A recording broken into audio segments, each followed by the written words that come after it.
Hey guys, let's learn why the number 0.999 is 1.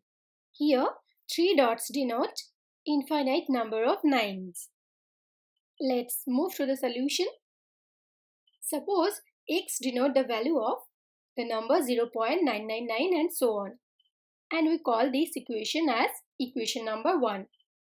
Now multiplying the both sides by 10, we get 10x equal to 9.999 and so on. And let's call this equation as equation number 2. Now subtracting equation number 1 from equation number 2, we get 10x minus x in the left hand side, and in the right hand side we get 9.999 and so on minus 0.999 and so on.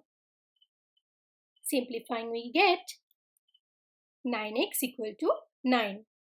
That means x equal to 9 by 9, that is 1.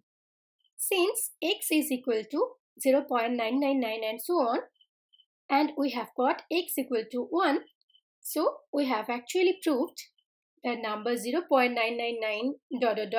is 1. Thank you for watching.